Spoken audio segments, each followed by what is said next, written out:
Okay, so last class में हम लोगों ने डिस्कस किया था फ्री एक्सपेंशन, और फ्री एक्सपेंशन में हम लोगों ने कंडीशन क्या निकाली थी, डेल्टा यू इक्वल टू 0 होना चाहिए या फिर internal energy of the system constant होना चाहिए। तो उसी पे बेस हमारा ये क्वेश्चन पूछा गया था गेट 2020 में।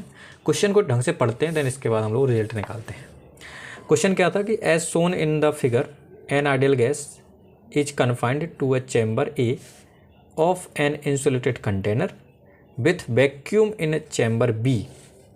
When the plug in the ball separating the chamber A and B is removed, the gas fills both the chambers. Which one of the following statement is true? पहला statement बोला गया। अच्छा, पहली बात तो हम लोग पहले देख लेते हैं। बोला क्या गया था कि एक आपके पास चैम्बर ए और चैम्बर बी आपका कुछ इस तरीके डिफाइन था। चैम्बर ए में जो है आपका आइडियल गैस फिल है, बी चैम्बर आपका खाली है, मतलब वैक्यूम है।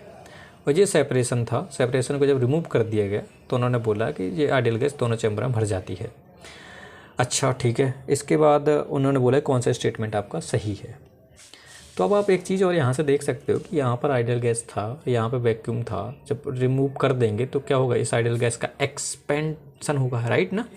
और एक्सपेंशन कहाँ हो रहा, वैक्यूम की तरफ।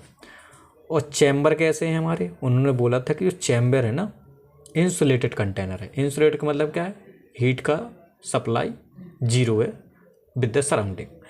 तो एडियाबैटिक एक्सपेंशन हो गया फिर तो ये है ना, एडियाबैटिक एक्सपेंशन। और किस में हो रहा है, वैक्यूम में। तो इसका मतलब क्या होगा, फ्री एक्सपेंशन। ये बात कर रहा है किसकी, फ्री एक्सपेंशन की। और फ्री एक्सपेंशन की कंडीशन क्या थी, याद रखिएगा, डेल्टा यू इक्वल टू 0 था या फिर इंटरनल एनर्जी कॉन्स्टेंट थे। तो यहाँ पे पढ़ लेते थोड़ा।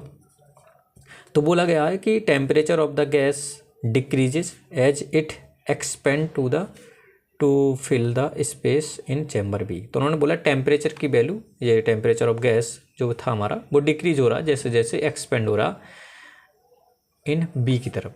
अच्छा, टेम्परेचर अगर डिक्रीज होगा और temperature related to internal energy, temperature change हुआ या फिर डिक्रीज हुआ तो इंटरनल एनर्जी चेंज हो गई, और इंटरनल एनर्जी की चेंज हो गई तो फ्री एक्सपेंशन नहीं हुआ। लेकिन क्वेश्चन तो फ्री एक्सपेंशन का, तो इसका मतलब क्या, पहला स्टेटमेंट रॉन्ग है ना, टेम्परेचर चेंज नहीं होना चाहिए ना। फिर क्या पूछा गया, internal energy of the gas increases as its atoms have more space to move around. उन्होंने बोला भाई ये गैस का जैसे एक्सपेंशन हो रहा था इंटरनल एनर्जी इंक्रीज हो गई। नहीं, एक्सपेंशन जब भी हम लोग बात करते हैं फ्री एक्सपेंशन की, इंटरनल एनर्जी चेंज नहीं होनी चाहिए। तो इंटरनल एनर्जी ना तो इंक्रीज होगी ना ही डिक्रीज होगी, तो इसका मतलब ये भी गलत है। नेक्स्ट स्टेटमेंट क्या पूछा गया था, internal energy of the gas decreases, फिर से बात कर रहा है चेंज की, तो ये भी क्या है, गलत है। तो लास्ट वाला क्या बचा है कि the temperature of the gas remains unchanged.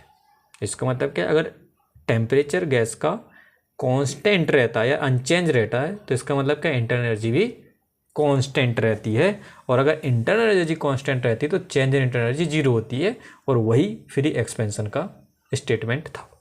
तो इस तरीके से हमारा आंसर क्या हो जाएगा, डी पार्ट। समझ आ गया, समझ आ गया तो अच्छी बात है। इसके बाद हम लोग बात करते हैं नेक्स्ट प्रोसेस की नेक्स्ट वीडियो में।